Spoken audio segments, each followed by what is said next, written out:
special presenters. We have Leslie with Google, and we also have Tyler with Aqua Security. They're going to be talking about a recent executive order that Mr. Biden has done for software security and bundling your dependencies. It is an interesting topic, and I'll leave it to the experts to explain more in detail. But we'll have time for questions at the end. Are you cool if everybody asks questions during the presentation as well? As long as you don't get too technical. Okay, all right.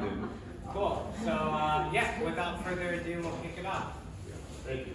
Would you forewarn more sales, not engineering? I think I heard that. Yeah, I said don't get too technical. Yeah, although I used to be a software developer. Well, perfect. Well, thanks for having us. Really appreciate being here. Again, our focus here is not to be the vendor stuffing our agenda down your throats. This is more about awareness of what's happening from a compliance level at the highest point. And even though this may sound like it doesn't apply to me, it's an executive order, I have nothing to do with software for agencies or government entities. We're going to talk a little bit through about what is happening at the industry level that will eventually kind of cascade down to that point.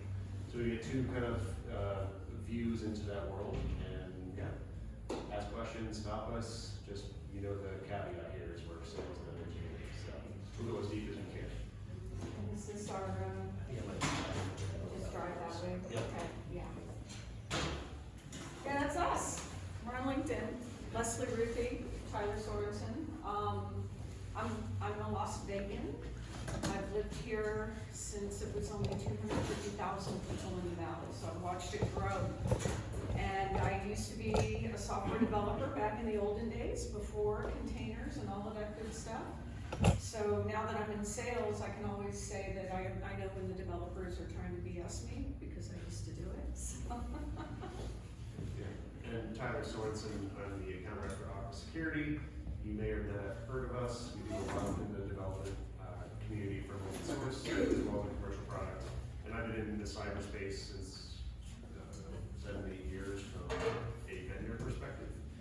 So I'm obviously biased towards certain things, but again, this is an opportunity here to present what we want to educate on. So, executive order is about cybersecurity and protecting government agencies, basically. So I thought, let's start out with a little history of security in the United States, and then we'll pass it over to Tyler. We'll come back to Google's interpretation. We'll do a quick closing summary and then Q&A, but you can throw out questions during. So let's go to our history lesson. So this was fun. We won the War of Independence in 1783, and at that time, the biggest rivals, the biggest security threats to the United States were foreign countries. There was no such thing as, technology or anything like it. Well, technology was, inventing the cotton gin and stuff like that. But throughout our history, and you'll see as I go through the next couple of slides, the transformation of our security processes and our security policies really reflect the times that were going on in the world. And it has broken down into 4 areas. We have security usually by geography. It's usually by leaders, what the leaders are thinking. Then there's popular sentiment, and then we finally get into technology. So let's talk about the geography first. So right after the War of Independence was won, our biggest threat was Britain. And when you look at the United States in 1794, we had all this area, right, from the Mississippi west, and there were foreign, as far as they were concerned at the time, foreign nations right next door to us.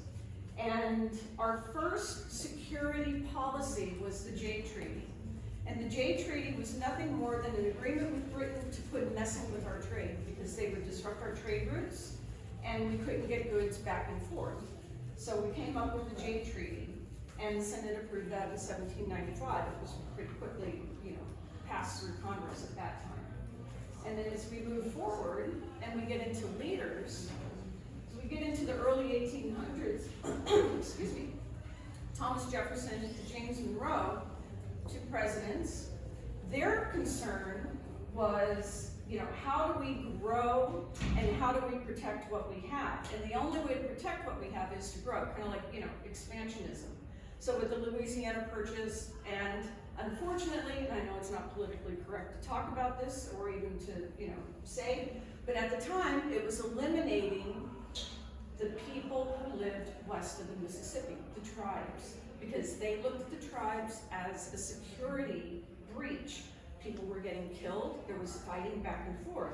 So by the time we got into the early 1800s, expansionism was our security policy because that was the only way they knew at the time to get rid of the foreign people who are, natives. But anyway, that domestic terrorism was what they called it. So anyway, I know it's terrible to think of. So now, let's get into the 1900s with Woodrow Wilson, Teddy Roosevelt, Franklin Roosevelt, Herbert Hoover, those presidents. Isolationism, we were a power of our own. We were the United States. We had Canada up there, they didn't bother us. We had Mexico, we had them under control. But in the early 1900s, the only way to get here was by ship. You're on the ship for 3-4 weeks. So our policy back then was, we're here, leave us alone, that's our security, but things changed after that. So now we're gonna get into the late 1900s, and it's technology. So when we talk about technology, computers started coming in. Computers were in play in the late 50s, somewhere in there. And they started getting bigger and bigger, and then of course in the early 90s when the internet became known, even though it was here in the 80s, when the internet became used more and more, wherever there's good, there's always going to be bad. So things started hacking, there's people writing bad code, there's stuff that's happening. So our security then was, we created drones so that we can, fight our wars without having to physically be there. And we do cybersecurity or cyber warfare as well. We have a whole division in the government for cyber warfare. And that is their only job, is to go and try to hack other countries. They hack us, we're gonna hack them. And that's really all I wanted to talk about on this one here. We can go to the next slide. So, as technology progresses, the lines are blurring, right? It's no more physical security, although we do have to have physical security. It's all cybersecurity at this point in time. Every place you turn, everything that you do, your credit card, your phone, right? RFID readers, you've got to protect everything. Otherwise, you're going to get hacked as well. And the moral and legal lines are very hard to define at this point in time. So with the United States and with this executive order, the policy is the best defense is a good offense. And that is going to come down to anybody who writes software, because this executive order trickles down. If you have a piece of software that the United States government or the city of Henderson or the Southern Nevada Water District, anything that is considered a government agency, if you have a piece of software that they want to use, you have to comply with this executive order. So it's better to be prepared now. Can you explain the picture down here in the bottom right? Oh, it's just something that I stole. Forget the NFX, I didn't cut that out. But basically, you start out with a high level of defense, and as you go along, your defenses get broken down. But if you build up your offense, you can just grow your offense. It just gets bigger and bigger and bigger. Perfect. Thanks, Leslie. Okay, so I'm going to do my best to help everyone here digest the executive order into a sensible format that I think everyone can consume. Because the hardest part is all the documentation for the government. Right? They never do it short and succinct. It's a long process document filled with information and rules. The original executive order that was signed is about 15 pages long, and I'll read word for word here because it's the most important part. But the focus is actually developing standards, tools, best practices, and guidelines to enhance software supply chain security. So So before this moment, right, there really wasn't a concept of a software supply chain. It was always dependent on the shop that had a framework in place that followed some certain rules. But this was a significant reaction from a governmental standpoint to, as you guys can guess, solar winds, Log4j, you name them, and it just rolls off the tongue, right? These are all consistent attack vectors that malicious actors are using. So you might be sitting there looking at, okay, well, what happens next? After the president decrees this executive order, it rolls out to another memo, right? This is government related news we're talking about. And they actually dictate timelines for compliance. So the first deadline already passed, that was for publication, obviously. And then everyone needs to inventory their software by December 13th. And then as you start maturing in this process of adoption, then there's automation built in, you do report on the chain, there's official attestation, it just goes on and on and on. But you may be wondering, what is software supply chain? I'm hoping everyone has at least a concept here, but if I break it down into its core concept, anything that touches your application before it goes into production is considered part of the software supply chain. Your code repos, the code itself, the build processes, the CI/CD, and anything that's incorporated into that build process is considered software supply chain. So if I'm using just GitHub as an example to hold house my code and they're not compliant, I have to move it somewhere else that is compliant or build my own? So the responsibility of this executive order is visibility into your application. So it depends on what's going on in your GitHub repo, right? Is there vulnerable code in that GitHub repo that you're using? Then yeah, you're gonna have to declare, here's my app, I know about this particular problem. But what I'm saying is if GitHub isn't compliant, do I have to move my code to another vendor that is compliant to house it? If you want to sell to the United States government, you would. Okay. Yeah, So, they would not be able to yeah. buy from you. Yep, that's a good point. So this is mainly for government or We're gonna get to that, right? Yeah. So in theory, not in theory, in reality, if you sell something to the government that has software associated with it, the example I best give is you sell a smart toilet that has software that connects to Wi-Fi that is used by the government, you need to attest and provide and comply with this executive order, right? So it's a very wide range, a lot of gray area, but at the end of the day, if we think about if the government's going to use any piece of that software, yeah, you're in, right? So And Google's on GitHub, so.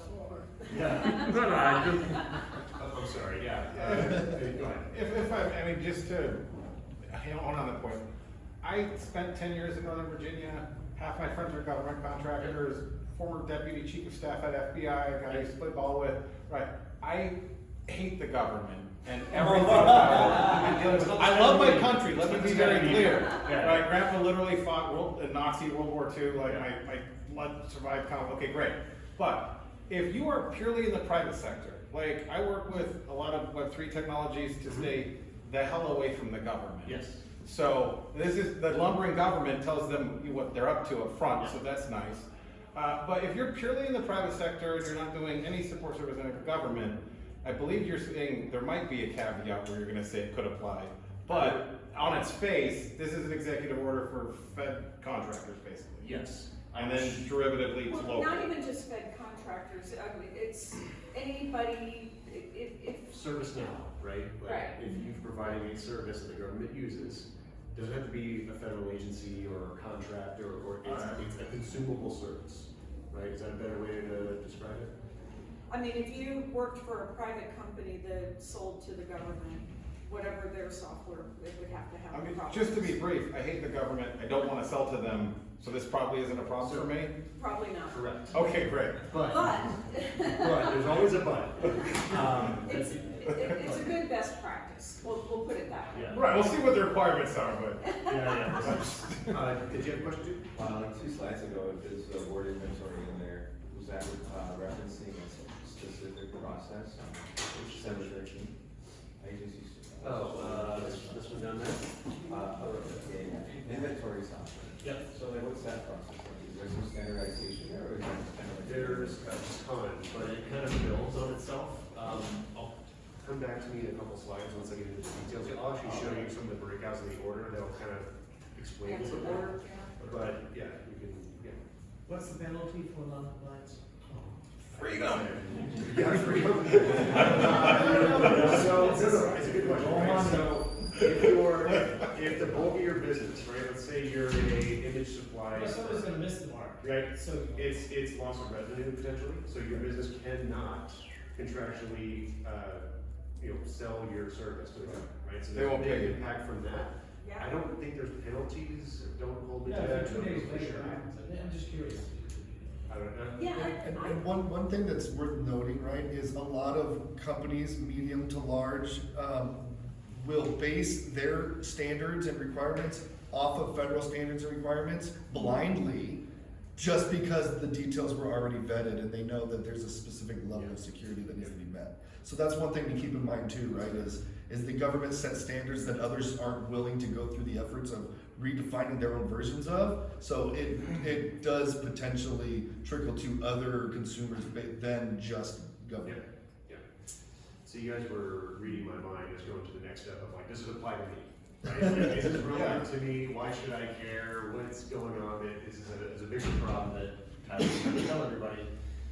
The news speaks for itself, right? You're seeing this, I mentioned it earlier, this executive order is a reaction to what's happening, but what's interesting is the supply chain has so many components to it that you're seeing breaches and malicious activity and dependency, like there's so many buzzwords that happen in this part of the industry that it's almost impossible to project, almost, right? And it's isolated parts that get manipulated, and it could be your source code, it could be a code repo that got exposed through GitLab, and there's a million ways that something bad can happen. And again, previous, there's frameworks, there's ideas, now we've got guidelines, now we've got NIST, now there's benchmarking, there's Google Salsa, there's all sorts of ways that this industry is coming together to build a better development process. So for this group, one of the things you guys would want to think about as an example, who's your hosting provider? If you're using some third-party cloud provider, are they complying with this? Because that may affect your code base. So I think that's what they're getting at, is even though it may not directly affect you because you're not directly selling to someone, your vendors that you're using on a daily basis or your free open source code base, OS, whatever, has to be compliant with this as well. Yep. Well, it's a lot about visibility, right? Yeah. So one of the bigger parts, you're gonna hear SBOM a lot, software bill of materials. It's kind of exactly what it sounds like. I wanna see exactly what my application is comprised of and having a track record of that. And I'll actually go to the next slide. I'm sorry you can't see this, so I'll describe it as best I can. But we're seeing an epic scale of activity happen in an instant. So the example I'm gonna give here is, this is a open source package that gets about 22 million downloads a week. Okay, it's been around for 3 years, everybody uses it, it's incorporated into your product. They release a new update. Most people blindly approve it, put it into production, and move on. Because it's been around for 3 years. I've used it for however long. That is one of the biggest areas for manipulation, because those open source packages could be either manipulated by someone else, or they actually call protestware is one of the new activities where you're, as a developer, if I'm the one that created that open source code, I get mad that someone's using it and selling it. And so they'll update part of it that says, hey, if I detect a certain keyboard or language, wipe it, right? And so all of a sudden, this piece of code you used for 3 years, now you can't trust it.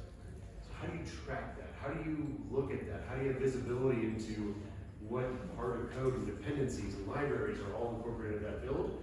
It's an epic scale of a challenge that has happened to us overnight, right? That's kind of the picture I'm trying to portray. It's not meant to be nasty or keep you up at night, but that's the reality. If open source is a challenge for every organization, it hasn't hit you yet personally, and this is where it doesn't matter to you. I can guarantee you, if you guys get a development shop, you're using open source. You have to be. Almost nobody makes code from scratch. The internet's open source, you can't get away from it. Yeah. It's a That is again, software. the scale dilemma is big. right? I think most people misunderstand that, especially when you're looking at, again, 22 million downloads of something that's been around for 3 years. And one update that gets blindly pushed into production without a check. Well, and seemingly simple systems will have enormous amounts of dependencies. Yep. And Do you know what this code snippet does here? I don't know. That was It a looks presentation. like it's looping through all of the directories and writing a little heart unicoding to the Yeah. left. So, it might be the one, I'll get back to you. For Valentine's Day. It must be. The example that I've heard a couple times is during the Ukrainian, or at the beginning of the Ukrainian war, this guy that was posting open source got really mad. And so if the keyboard was detected as a Russian keyboard, that he would wipe, whatever script he put in there, would wipe clean or script it down, whatever, right? So I think that's just an example of, here's how innocent it may look from the outset, and then, the downstream impact. Yeah. Okay, so this might be a little bit too specific, but let's say you have an organization or business or a product that you don't really market for government use. Yep. And let's say someone actually does use it for government use, but you don't want to be compliant with this, right?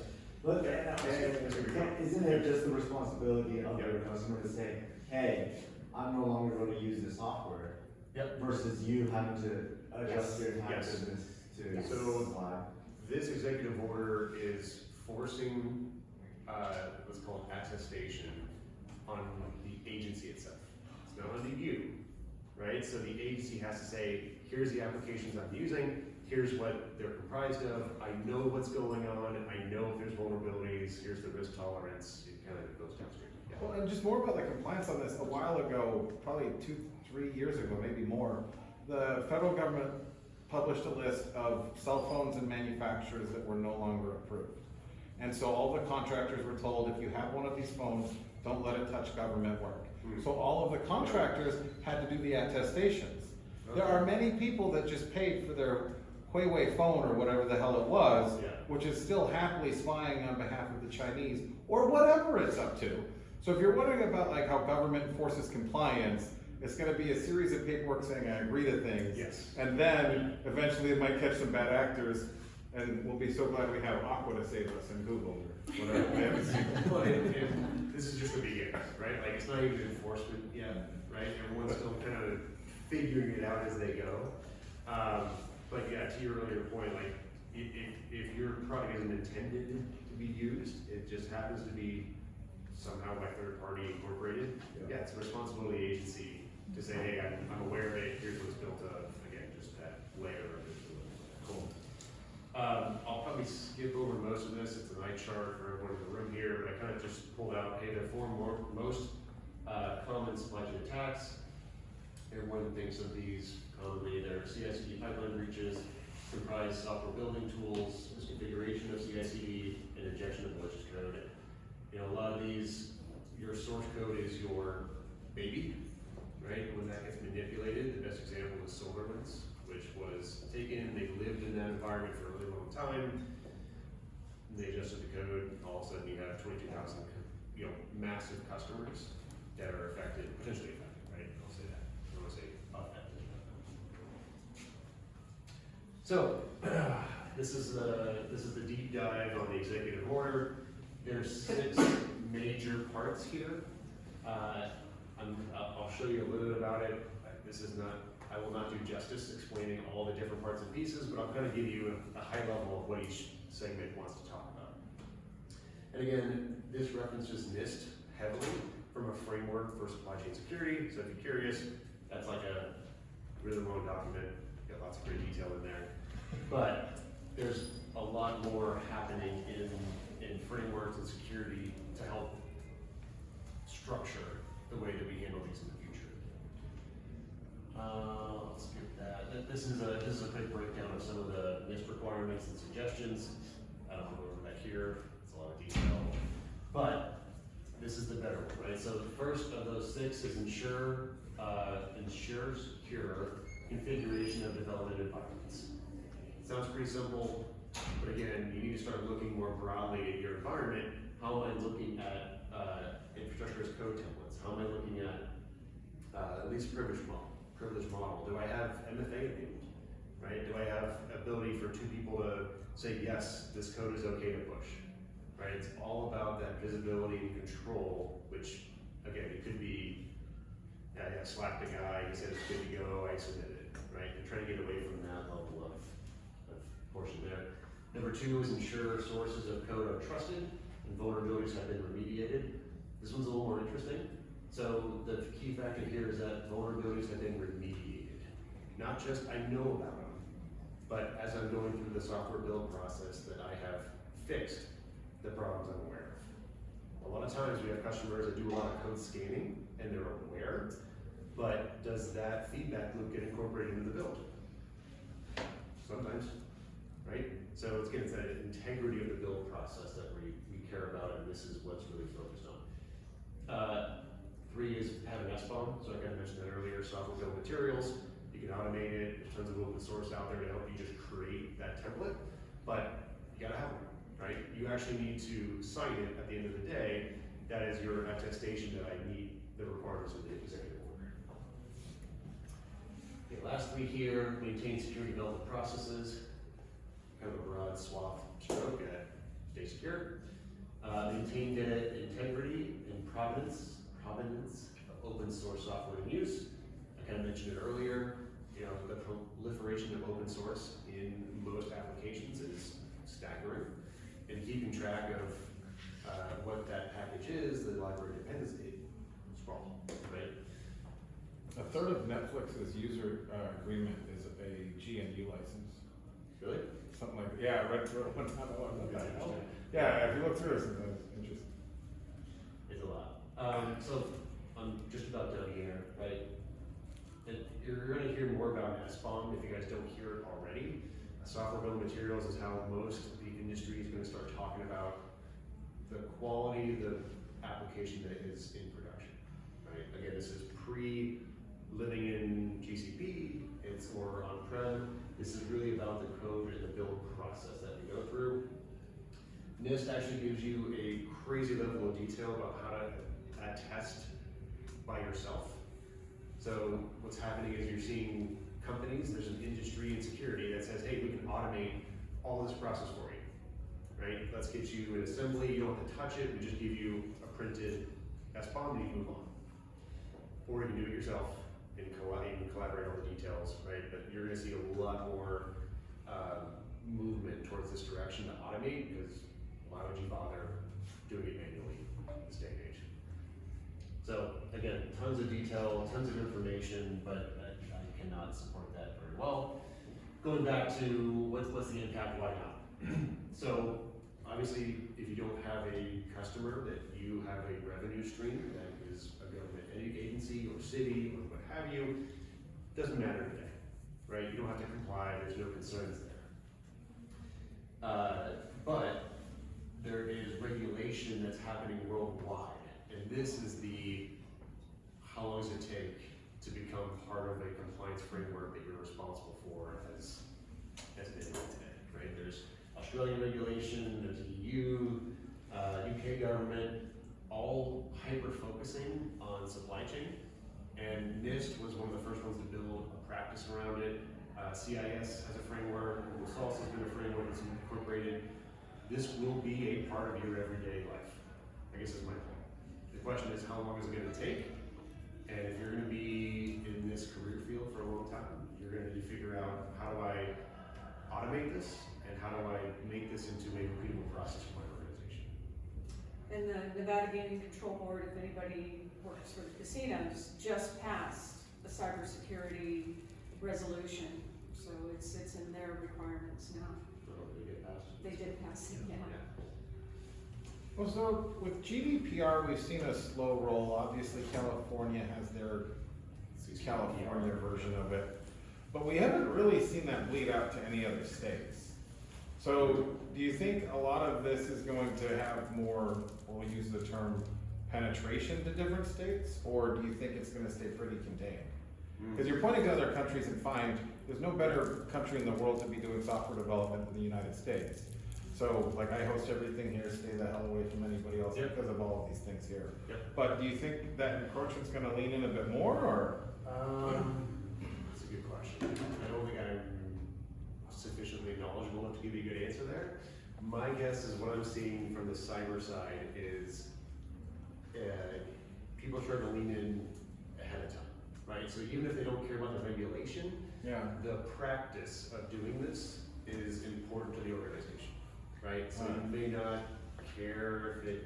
It might be a good practice even if it shouldn't be. Yeah, and it's more just, we're gonna incorporate this into our strategy as a company, right? Our framework for the development process and make sure that we're following best practices. Because even best practices today for a software development team is wildly different, wildly disparate, and inconsistent.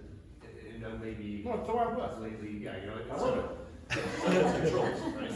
And if you're in an IT department working for some company and you go to the executives and you say, I need $500,000 to make sure that we're secure, and they're like, sorry, we're gonna spend that $500,000 on slot machines, or we're gonna spend it on whatever, because that is what brings money into the business.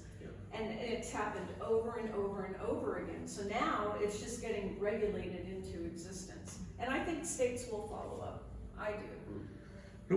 We already have an existing model. If any of you have ever taken any payments online and you have to be PCI compliant, you have to attest, you have to do, this is literally the exact same model for cybersecurity versus financial responsibility. So we already know that this is going to be in everyone's life eventually, just like if you want to take a credit card payment, you got to be PCI compliant. It's a great point. All right, take care. Yeah. Okay. All right. All right, Google Let's hear your side, certification. Leslie. Yeah. So, our CEO Sundar was there along with AWS and Microsoft and the big companies helping kind of, I don't want to say develop this executive order, but we all provided our advice and our input. And as a result, Google is investing $10 billion into this, and it's $10 billion to help make sure that it's successful. And we're also rolling out free training, and right now it says 100,000 Americans will get free training. Who gets chosen, I have no idea, but I'm sure if we start Googling it, we'll figure out where it's at and how, if you want to be part of it, you can get your free Google training. And then the other thing is, we have what we call is a Work Safer program, and a Work Safer program is just kind of like that salsa model. It's, here's the way that Google protects itself, so you may want to use that as a model for, going forward. Eat your own dog food? We do eat our own dog food. We actually have a dog food division in our company, and whenever we roll anything new out, like if it's a new Pixel phone or if it's a new something on Google Maps, it's like we all get the emails. It's like, okay, we need dog fooders, and so yeah, we do eat our own dog food. So we have an entire division inside Google that is dedicated to this executive order and determining what Google products are affected. All of them are. So if you work for a government agency, for example, and you go to your laptop and you hit Google search, guess what? Search has to be compliant with the executive order. If you have an Android phone and you work for the government, you gotta make sure that the OS on the Android is compliant. Cloud services, I'm with Google Cloud Division. Everything in Google Cloud has to be compliant, from Google Kubernetes Engine to GitHub to on down the line. So we are going through, and it's a lot of software. We're going through all of our software. And then the question is, okay, I don't work for a government agency. I don't want to be near one. I don't want anything to do with it. They're not in scope. Drink with them, that's fine. Consumer software is not in scope.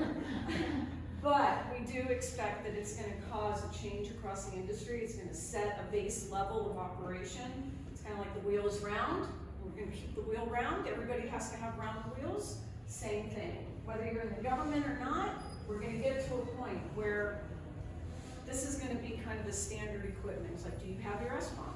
show me your software, you know, supply chain.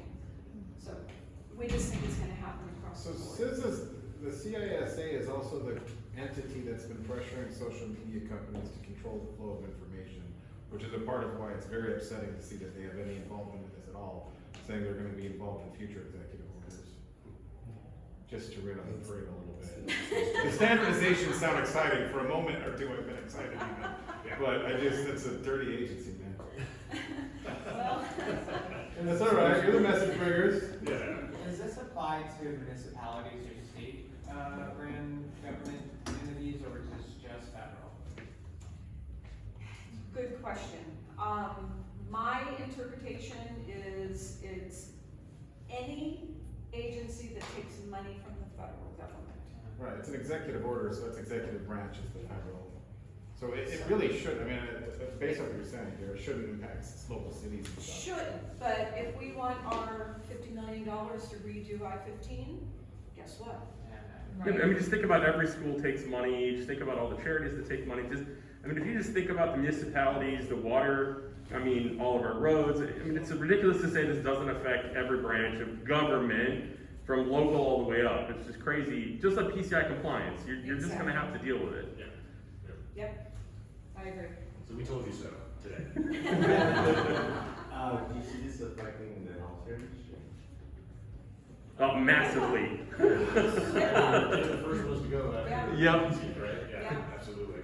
HIPAA Like, requirements. private health companies eventually, they have to, like, for example, in private, company healthcare needs to comply with HIPAA.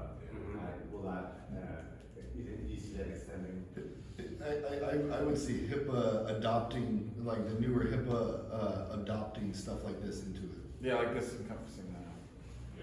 I mean, just think about insurance, all the exchange stuff is federally funded. Yeah, it's all the insurance. Yeah, my daughter works for a company that does insurance for special meds that have to be overnighted to people, and she works out of her home, but she literally has to work in a room in her home, and nobody can come in the room when she's working because of HIPAA. So it's really interesting. She was like, "Mom, get out!" It's okay. And the companies have to get regulated, and for sure. Yeah. And if my clients are regulated, then I get into it, so. Interesting waterfall effect. Yeah. Or domino effect, excuse me, domino effect. Are you open to questions or no? If you can answer. Do our best. I was just curious if all services are required to be covered by this, or are required to be complied by this. Is it because Google doesn't want the government using another service, or does the government actively What you're want to use Google for this? The government actively uses these services. But not just in passing. Like, it's not like a senator just trying to do Google No. something and that requirements. No, the government actively uses everything. Yeah. So, I mean, when you hear the headlines, oh, Microsoft just got this great big deal with the federal government, and you don't read underneath, you know, the big argument that's like, well, why did you pick Microsoft? So now the federal government picked Microsoft, Amazon, and Google, you know, so it's across the board. Fine, you all get Yeah. recognition or whatever. All the kids are treated equally. Yeah. The government has to have the diversity too, you can't have single one. So, and as we went through our software to see what was affected, we broke it down into 5 buckets. And I'm only going to zero in on 3 topics of those 5 buckets. So the buckets, as Tyler even said, is supply chain is one of them. But for us at Google, we think it's what we call zero trust. So it's all about authentication and getting in and being able to use the service, or whatever it is, use the software, so zero trust. Supply chain, analytics, cybersecurity analytics. Part of what the Gaming Control Board did is you have to be able to report and submit those reports to the agency that you are analyzing, you're catching, you're remediating, all of that. Your critical infrastructure, be it physical on-prem infrastructure, or if it's cloud infrastructure, and then of course ransomware. How are you going to recover from this? So all I'm going to zero in on these next couple of slides, and we've only got about 4 or 5 slides left, is what I call protect, detect, and recover. Oh yeah, I forgot I had those fancy things. It's so fancy. Forgot my fancy things. By the way, for those of you new developers, maybe you should talk with them afterwards and find out if you can learn about this. Might help you in job interviews to be able to speak knowledgeably about this. Yeah, That would be great. good point, yeah. Okay, now this one had a fancy thing too, I'll tell you when to push the button. I forgot about my fancy things. So, protect. Google does not use a VPN. The entire company, I can pull out my laptop, I can get on public Wi-Fi. I have what I call a Titan key that I plug in, and that's how I authenticate. I physically authenticate to Google. And if I go anywhere else inside Google beside my email, I have to authenticate again, and it's a pain in the butt, but I do it every single time because we don't have a VPN. And I don't know if everybody has dealt with VPNs, but they are a pain in the whatever, and I love not having a VPN. And we call this zero trust, and the principles behind zero trust is, even though I work for Google, they don't trust me at all. Anything that I need to do, I have to have a reason to do it, and I have to authenticate each and every time. I don't care if I got in here yesterday, I have to authenticate again today. And that's probably when the fancy thing will come in, because we say, with VPNs, you have a network perimeter, right? Once you get inside this box on a VPN, you can go here, you can go here, you can go anywhere you want inside the VPN. But if I'm a hacker and I got in the VPN, now I've got a free license to do whatever I need to do. I can get anywhere. That's what zero trust means. If you hit it again, hopefully it doesn't. Yeah, so zero trust, there's no network perimeter. So if I'm a hacker and I get into this section of the company and I try to get over there, well now I've got to hack again and I've got to try to get over there because there's zero trust. There's no implicit, like she's good, once she's in, she's good. There's no implicit, acceptance of me. So, 1 second, I think I lost my train of thought there. But the whole point is, you have to make sure that you just don't trust anyone. And it's sad, you walk down the street, right? Somebody says, oh, what time is it? And you're like, oh, it's 2:15. You don't want to get near them. You don't go, it's 2:15, they're gonna hit you in the head. I don't trust you. So, right? Have I been to New York? Yes. So as a developer, am I just constantly authenticating? Like, how does it affect web's workflow? Well, once you're in to the section that you need to be to write your code, no, you're not constantly authenticating. But think about general work environments. I work for company X, and I come to work in the morning and I log in, and when I am on a VPN, I get into the VPN and it's like, oh, you know what, I'm gonna go look at payroll records. And Mary makes this much, and if you're good, you can start poking around and you can get into places that you don't belong. That's what zero trust is. Well, that's why we have the chips on our credit cards. That's how the Target hacking happened. They got into some little system, whatever it A was. supplier. And then just went right through and said, I'll take this money, please. Yeah, that's exactly how, I was gonna bring up the Target hack, Yeah. because it wasn't That's Target very that got It was hacked. an HVAC vendor. Right. HVAC vendor got Right, like AC got fixed, now you don't have your money. Yeah, What's up? I'm telling you. so that's the first thing, protection, and Google will talk about eliminating VPNs all day long. We believe in it, I believe in it. It's not hard. I mean, I've got my Titan key, and if you just touch it with your finger and you're good to go. So, and then further protection. So Tyler referred to SALSA. So it's it's basically artifacting your supply chain, and it is really knowing when you develop and you're building your software. You know every step of the way where it's come from. You go through the TSA, right? You go through security, and you got your bag. It's like, has your bag been with you the whole time? Yep. That's what SALSA is. It's like, yep, I've carried my bag with me. Nobody else has touched it. Nobody took it into the bathroom and came back out, and I've always known what's in there. And we call this provenance.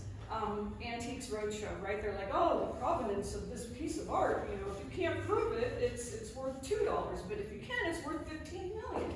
And that's the same thing. It's knowing from point A to point install and run where that software has been, who's touched it, and what changes have been made to it. You have to be able to know your provenance. And then, as Tyler was saying, attesting. You're either attesting that I know the provenance of this software, or you're attesting that I am the provenance of this software because you wrote it. You're the attestor, or the government agency is the attestee. And then the last thing I have is build integrity, right? That's all this does, is it confirms the integrity and it maintains the trust, so that when you have to come back and do a change to that software, you're going back through the entire process. So that's your protection, and we call this salsa. Detection is analytics. Accelerate and automate. I may be repeating a lot of these things here, but that's really what it is. When you have a piece of software that is supposed to detect, hacks or whatever, unruly things happening on your network, for example, you're going to get what we call fatigue. You're going to get alert fatigue. And everybody's all excited, they get their Ring camera and it's like, okay, for the 18th time the bird flew by the window and the camera's gone, and now you ignore the Ring camera, right? You ignore everything about it. And that's alert fatigue. So you need something. We would love it to be Google products, but you need something that can capture those alerts and analyze those alerts to get the telemetry of those and get them into a database and go through it and see if you can find a pattern or something that's happening, and then you get the alert. It's like, did you know that this IP address has been trying to bang in the VPN, for the last half hour, and they're up to 144,000 attempts. And it may not be a good thing to, that might be something to look at. But if you didn't have something that collected and detected and did that anomaly checking for you, you're going to ignore all 144,000 of those alerts, because you're going to say it's just the damn bird flying by the window again. And then of course you have to investigate it, you have to respond to it, and you're going to have to report it if it happens. And then recovery. So our view on recovery is back it up a lot. Find a point in time, back it up. Find a point in time, back it up. Find a point in time, back it up. And it seems onerous. It is onerous. But you set your rollover factors, you have your points in time, because if you do get hacked and you do lose data or you're held up for ransom, you find the point in time that you can go back to, you fix the problem, you restore the data, and you move on. But you can only do that if you're constantly finding that point in time that's relevant. That doesn't mean that you back up the whole thing all the time, but you find the point in time that's relevant, and you do it often. That's the ultimate way to stick it to ransomware. It's like, no, I got my backups. Mm-hmm. Cool. Yep. Have fun with that. Yeah. I encrypt my sensitive data, I back up my data, you have fun with that. Hope you have fun getting in, you're not gonna do it again, now I know you did. Exactly. That's exactly right. Okay, so in summary, when Shane put this up and he said, okay, come talk about, executive order, and his enticement was, what does it mean for your applications? What's the timeline for compliance? And what can you start doing now? Those are the things that he had on the meetup. So what it means is you need to document your software supply chain, whether you buy it or you write it. Just depends. You need to know where your software came from. Know the provenance of your software, whether you buy it or you write it. You need to be able to prove the provenance of your software. It's like, yeah, this was signed by Thomas Jefferson in 1801. You have to go prove it, right? And you need to protect your software and your computing environment. That's really all that means. It's like, it's on you. If you're responsible for an IT environment, it's on you to make sure that you can do this. What's interesting is on the timeline. So January 12th, all the government agencies were supposed to supply their vendors with a notice. They didn't do it. No. They didn't do it. Government didn't do something. It didn't happen. you know, 'cause when I was reading our internal stuff and I was doing my homework to come out here, one of the statements was, January 12th went by really quietly. So they're already behind. But we have determined the critical software, which was that list that I showed you earlier. And we plan to be in NIST compliance for critical software by June of 23. And that's only 5 months away. And then non-critical software is September of 23. So it's this year. Now, I predict, you know, like I'm gonna put on my magic hat and I'm gonna predict that we're gonna have an addendum to the executive order. Maybe, but we'll see. And then, of course, what are you doing now? Understand NIST, read through it, it's boring, but read through it. And start auditing your software supply chain now. If you work for a company that, you know, that sells to the government, that uses government software, or not uses government software, but sells to the government or whatever, not you, you don't have to do this. Start auditing your software supply chain now. You need to know, and really, you should have been giving this notice to your vendors. And as a vendor, you know, we're doing this. We've got our list and we've got our teams and everything's going on. And then always wash, rinse, and repeat.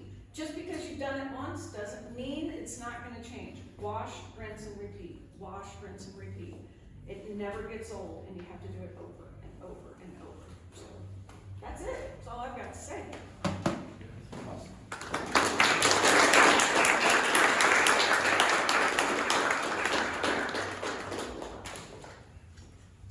We're gonna say any questions, but you asked a lot. Are there any more questions? Did anybody have any? So how does Aqua Security fit in this? Because I didn't see a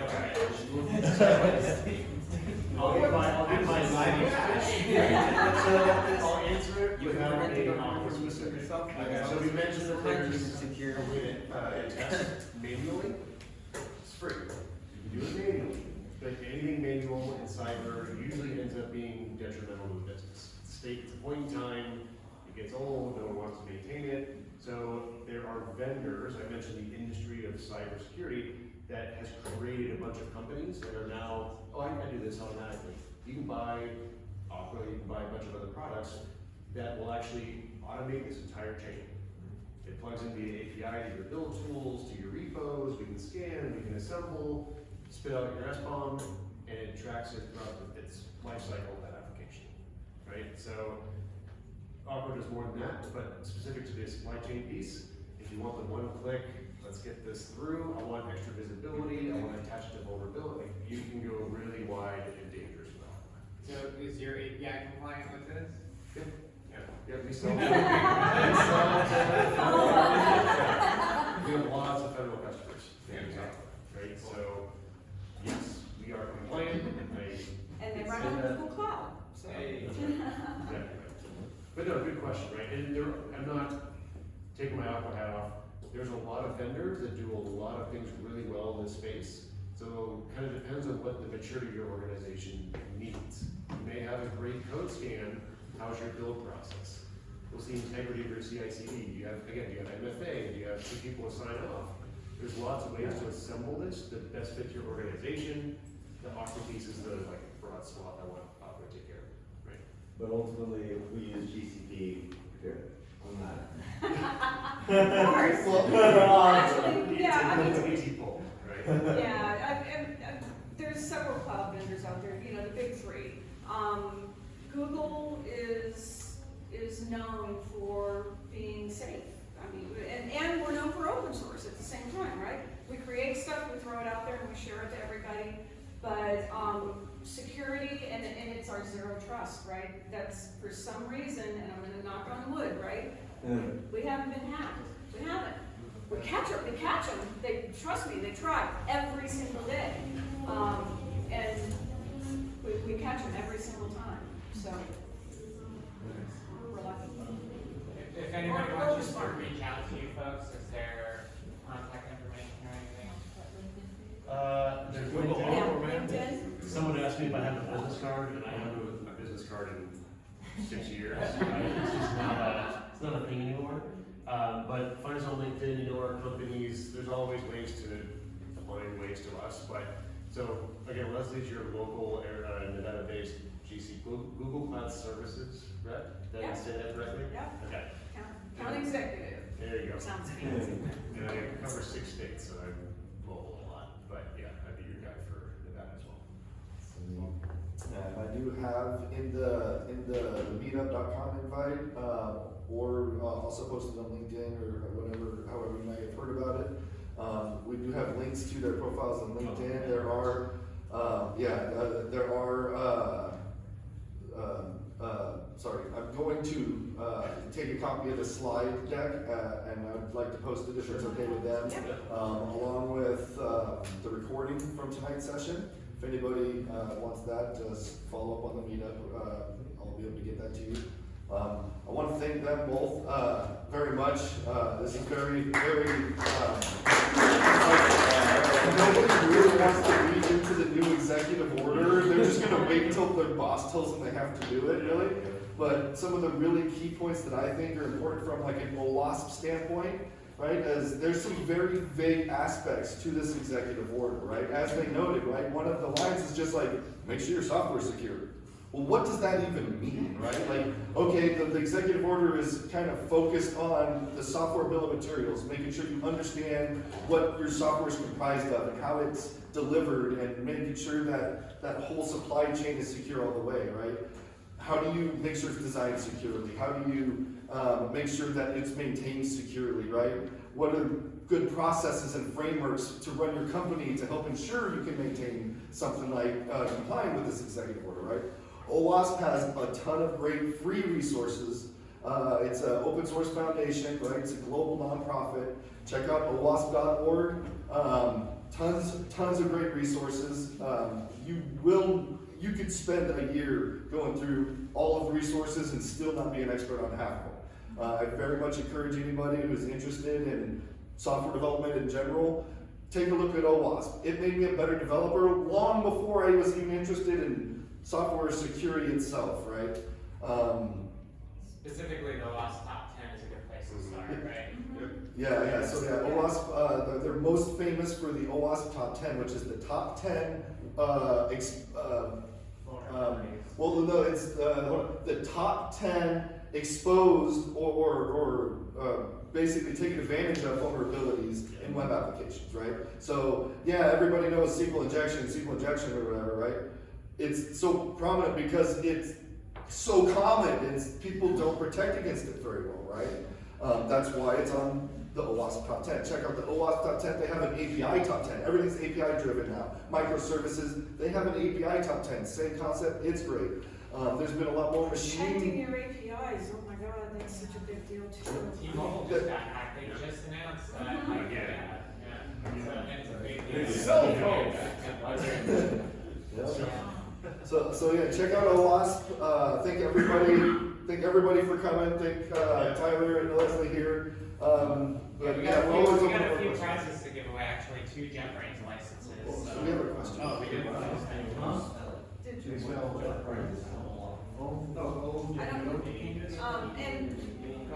was gonna say, you don't have to connect with me on LinkedIn, but if you send me a message, just say that you were here so that I'll pay attention to it. But if you do go on LinkedIn and you find me, I'm a prolific poster, so I've got security podcasts out there, I've got Google BigQuery podcast, I've got all kinds of stuff, so you could just get lost going through the last 2.5, 3 years of me posting about Google, so. Very nice. How long have you been with Google? It'll be 3 years on April 6th. I started right in the middle of the pandemic, right at the beginning, actually, yeah. There was a big hiring thing, and now there's a big layoff. Because ChatGPT, they're like, we don't need these junior devs, we got ChatGPT. AI has replaced them. Goodbye. A lot of smaller companies are still hiring, and developers aren't really having to take pay cuts.